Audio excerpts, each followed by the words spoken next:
வணக்கம். இந்த சிவராத்திரி நல்ல நாள்ல இந்த நிகழ்ச்சி மூலியமா உங்க எல்லாரையும் சந்திக்கிறதுல ரொம்ப மகிழ்ச்சி. நாம இன்னைக்கு பார்த்தீங்கன்னா, பக்தினா எப்படி இருக்கணும்? அந்த பக்தி ரொம்ப அடுத்த நிலைக்கு போம்போது, அந்த பக்தி என்னவா ஆகும்? இறைவன் எப்படி நமக்கு அருள் புரிவாரு? அப்படின்றத ஒரு சின்ன கதை மூலமா சொல்லப் போறேன். இதுக்கு உதாரணம் பார்த்தீங்கன்னா, ஒரு பக்திக்கு அன்பு கலந்த பக்தி. அதுக்கு உதாரணம் பார்த்தீங்கன்னா, கண்ணப்ப நாயனார் தவிர வேற யாரையுமே சொல்ல முடியாது. கண்ணப்ப நாயனார் ஒரு வேடுவர் குலத்துல பொறந்தாரு. ஒரு வேடுவர் குலத்துல பொறந்து, இறைவனுக்கே தன் உறுப்புகளை தானம் செய்து, இறைவனையே கட்டி அணைக்கக்கூடிய வாய்ப்பை ஒரு பெரும் பாக்கியத்தை பெற்றவர் தான் கண்ணப்ப நாயனார். அவர் வேட்டைக்கு போவாரு, வேட்டையாடுவாரு, அதுல வரத சாப்பிடுவாரு, அவர் குடும்பத்தை பார்த்துப்பாரு. இப்படிதான் கண்ணப்ப நாயனார் இருந்தாரு. எப்படி இதுக்கு வந்தாருன்னா, அவங்க தகப்பனார் இந்த இந்த தொழிலை நீதான்ப்பா பார்த்துக்கணும், இந்த குடும்பத்தை நீதான் கட்டி காப்பாற்றணும் அப்படின்னு சொல்லிட்டு அவரு போயிட்டாரு. கண்ணப்ப நாயனார் அவருக்கு எதுவும் தெரியல, என்ன செய்யறது எது செய்யறது அப்படின்னு தெரியல. போறாரு, நம்ம மாமலா போற மாதிரி எப்பவுமே தினமும் போறாரு. போயிட்டு வேட்டையாடுறாரு, வராரு, செய்யறாரு, இதை மட்டுமே செஞ்சுட்டு இருக்காரு. ஒரு நாள் எதிர்பாராத விதமா ஒரு சிவலிங்கத்தை பார்க்கறாரு. பார்க்கும்போது அது மேல ஏன்னே தெரியல, அவருக்கு ஒரு ஒரு அன்பு அதிகமாகுது. பார்க்கும்போது ஒரு உணர்வு கலந்த அன்பு. ஏன்னே தெரியல. அங்க போனதுமே ஒரு ஐயர் பூஜையெல்லாம் பண்றாரு. அதெல்லாம் பார்க்கறாரு. அதெல்லாம் பார்த்ததும் அப்போ நம்மளும் செய்யலாம், நம்மளும் எதனா கொடுக்கணும் அப்படின்னு நினைக்கிறார். இவருக்கு என்ன தெரியும்? இவர் ஒரு வேடுவன் இல்லைங்களா? இவருக்கு வேட்டையாட தெரியும். வேட்டையாடி அதை வச்சு சாப்பிட தெரியும். வேற எதுவும் தெரியாது. இவருக்கு மந்திரங்கள் தெரியாது, வேற எதுவுமே தெரியாது அவருக்கு. அவருக்கு தெரிஞ்சதெல்லாம் அன்பு, பக்தி, அவ்வளவுதான். அவர் இறைவன் இப்ப நம்ம எல்லாம் இறைவனை பார்க்கிறோம். அவர்கிட்ட என்ன கேட்கிறோம்? நமக்கு என்னெல்லாம் தேவை? இறைவா இதை கொடு, இறைவா அதை கொடு, எனக்கு இதை சரி பண்ணு, அதை சரி பண்ணுன்னு கேட்கிறோம். ஆனா கண்ணப்ப நாயனார் இந்த இவர் இந்த ஐயர் தினமும் பூஜை பண்றாரு, இவருக்கு நைவேத்தியம் வைக்கிறார், அப்ப இவர் சாப்பிடுவார் போல இருக்கு அப்படின்னு நினைச்சுக்கிறாரு. நினைச்சுக்கிட்டு போறாரு. சரி நம்மளும் கொடுப்போமே அப்படின்னு சொல்லிட்டு போறாரு. போயிட்டு தலையில இறைவனுக்கு சூடுறதுக்காக பூக்கள் எல்லாம் பறிச்சு தலையில வச்சுக்கிறாரு. தண்ணி எடுத்துக்கிறதுக்கு எதுவும் கிடையாது, வாய் ஃபுல்லா எடுத்துக்கிறாரு. எடுத்துக்கிட்டு சாப்பிட என்ன கொடுக்கறதுன்னு யோசிக்கும் போது ஒரு புதுசா வேட்டையாடி மாமிசம், அதுவும் பன்றி கறி எடுத்துட்டு வராரு. எடுத்துட்டு இறைவன் கிட்ட வைக்கிறாரு. வச்சுட்டு தலையில இருந்த பூ வச்சுட்டு வாயில இருந்த தண்ணி அவருக்கு அபிஷேகம் பண்ணிட்டு அந்த கறியை வச்சு படைக்கிறாரு. அதுவும் எப்படி படைக்கிறாருன்னா, அவர் கடிச்சு பார்க்கிறாரு, இது பதமா இருக்கா, இவர் சாப்பிட முடியுமா அப்படின்னு சொல்லிட்டு படைக்கிறாரு. நம்ம என்ன செய்யறோம்? இறைவனுக்கு படைக்கிறோம். படைச்சதை என்ன பண்றோம்? இறைவன் அப்படி எதுனா பதமா பார்த்து கொடுத்து அவர் சாப்பிட்ற மாதிரி இருந்தா நம்ம டெய்லி செய்வோமா?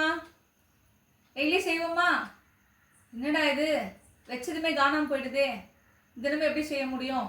ஒரு நாள் இல்லைன்னா ஒரு நாள் கண்டிப்பா அந்த எண்ணம் வரும். ஆனா கண்ணப்ப நாயனார் என்ன பண்றாரு? கடிச்சு பார்க்கறாரு, தினமும் அதை செய்யறாரு. அப்ப இவர் பூஜை பண்ணிட்டு போறாரு. யாரு? இந்த ஐயர் பூஜை பண்ணிட்டு போறாரு. பூஜை பண்ணிட்டு போயிட்டு மறுநாள் பார்க்கும்போது பன்றி கறி இருக்கு. அவர் திரும்ப எல்லாத்தையும் கிளீன் பண்றாரு. கிளீன் பண்ணிட்டு திட்டிக்கிட்டே செய்யறாரு. திட்டிக்கிட்டே செஞ்சுட்டு அப்ப இறைவன் கிட்ட அவர் கேட்கிறாரு, இப்படி இருக்கே, இதெல்லாம் யார் செய்யறா, என்ன செய்யறான்னு சொல்லிட்டு புலம்பிட்டே இருக்காரு. ரொம்ப புலம்புறாரு. அப்ப இறைவன் இவருக்கு சொல்றாரு, நீ மறைஞ்சிருந்து பாரு, கண்ணப்பனோட அன்பு நீ மறைஞ்சிருந்து பாரு அப்படின்னு சொல்லிட்டு சொல்றாரு. சரின்னு அந்த ஐயர் என்ன பண்றாரு? ஒரு மரத்துக்கு பின்னால மறைஞ்சிக்கிறார். மறைஞ்சிருந்துட்டு கண்ணப்ப நாயனார் என்ன பண்றாரு? எப்பவும் வர போல தினசரி தலையில பூவை எடுத்துக்கிட்டு, வாயில தண்ணி எடுத்துக்கிட்டு, அவர் சாப்பிட்றதுக்கு பண்டு இறைச்சி எடுத்துக்கிட்டு வராரு. எப்பவும் வரா போல வராரு. வந்துட்டு பாக்குறாரு, உனக்கு எல்லாம் எடுத்துட்டு வந்திருக்கேன்ப்பா, சாப்பிட ரெடியா அப்படின்னு சொல்லிட்டு கேட்கிறாரு. கேட்டதும் உட்கார்றாரு. உட்காந்துட்டு இவருக்கு எல்லாத்தையும் படைச்சிட்டாரு. படைச்சதும் ஒரு கண்ணில் ரத்தம் வருது. ஐயோ உனக்கு என்னாச்சு? ஏன் உனக்கு கண்ணில் ரத்தம் வருது, என்னாச்சு அப்படின்னு கேட்குறாரு இறைவன் கிட்ட. அவர் அவ்வளோ அழகா ஒரு நண்பனா, ஒரு நண்பனுக்கும் மேல அவர்கிட்ட பழக ஆரம்பிச்சிட்டாரு. இறைவனும் அவர் கேட்கறதுக்கெல்லாம் பதில் சொல்றா போல எல்லாம் செஞ்சுட்டு இருக்காரு. அப்ப கண்ணில் ரத்தம் வருது. கண்ணப்ப நாயனார் வந்து அப்படியே பதைக்கிறாரு. என்னாச்சு, என்னாச்சு என்னாச்சு அப்படின்னு கேட்கும்போது, உனக்கு கண்ணில் ரத்தம் வருதே, அப்ப உனக்கு எப்படி எப்படி அவர் ரொம்ப பதைச்சு கேட்குறாரு. என்னாச்சு உனக்கு, உங்களுக்கு என்ன ஆச்சு, ஏன் ரத்தம் வருது, அப்ப ரத்தம் வந்தா எப்படி பார்வை தெரியும், அப்ப அப்படின்னு சொல்லிட்டு அவரோட கண்ணை எடுத்து கொடுக்குறாரு. அவரோட கண்ணை எடுத்து வைக்கிறாரு. அவர் வச்சு முடிச்சது இன்னொரு கண்ணுல இருந்து ரத்தம் வருது. அப்ப இன்னொரு கண்ணுல இருந்து ரத்தம் வரும்போது என்ன பண்றதுன்னு அவருக்கு தெரியல. அப்ப என்ன பண்றாரு, தன்னோட கால் விரலை எடுத்து தடமா அந்த கண்ணில் கிட்ட வச்சுக்கிட்டு ஒரு கோலை எடுத்து நோண்டி கண்ணை வைக்கிறாரு. அப்படியே வச்சுட்டாரு. இப்ப இந்த ஐயர் வந்து பாக்குறாரு, இப்படி கூட ஒரு அன்பு செலுத்த முடியுமா, இறைவன் மேல வந்து இவ்வளவு பக்தியை இருக்க முடியுமா, இது எப்படி சாத்தியம், அதனாலதான் வந்து இறைவன் வந்து இவர் கொடுக்கறதே ஏத்துக்கிறாரு அப்படின்னு அவர் புரிஞ்சுக்கிறாரு. உண்மையான அன்பு, உண்மையான பக்தி கலந்த அன்பு, அன்பு கலந்த பக்தி அப்படின்னா என்னன்னு சொல்லிட்டு அவர் புரிஞ்சுக்கிறாரு.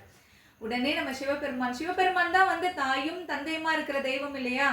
ஒரு நம்ம அம்மா கூட வந்து பாத்தீங்கன்னா நம்ம அழுதாதான் அம்மாக்கு தெரியும் நமக்கு பசிக்குதுன்னு சொல்லிட்டு. ஆனா இறைவன் வந்து என்னன்னா கருவில் கலந்த துணைன்னு சொல்லிட்டு வள்ளல் பெருமான் சொல்றாரு. அவர் என்ன சொல்ற, கருவில் கலந்த துணையே அப்படின்னு சொல்றாரு. அப்ப கருவில் கலந்த துணை இல்லைங்களா, அவருக்கு எல்லாமே தெரியும் இல்லையா.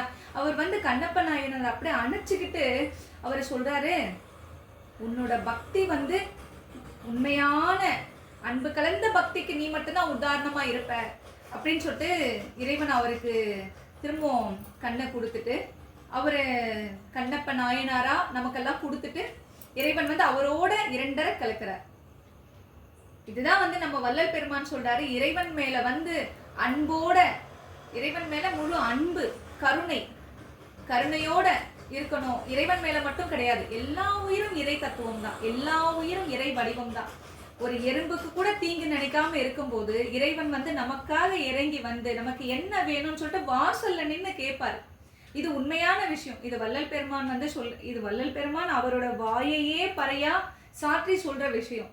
நம்ம வந்து கருணையோட இருக்கும்போது இறைவன் நம்ம வாசல்ல வந்து நிப்பாராம். அது கூட எப்படி நிப்பாருன்னா, உழவன் வந்து நீர் பாய்ச்சதுக்காக கீழ்பாய்ச்சி கட்டிட்டு இருக்காரு இல்லையா, அந்த மாதிரி வேட்டியை மடிச்சு கட்டிட்டு நிப்பாராம். உனக்கு என்ன வேணும் சொல்லு, நான் கொடுக்க ரெடியா இருக்கேன் அப்படின்னு சொல்லிட்டு. நம்ம வேண்டாம் வேண்டாம்னு சொன்னா கூட இறைவன் இல்ல உனக்கு சொல்லுப்பா, நான் என்ன வேணும் உனக்கு கடமைப்பட்டிருக்கேன் அப்படின்னு சொல்லிட்டு கேட்பாராம் இறைவன். அப்ப இதுக்கு மேல நம்ம எல்லாம் என்ன செய்யறோம், எல்லா உயிர்கள் மேலேயும் அன்போட இருக்கிறோம்.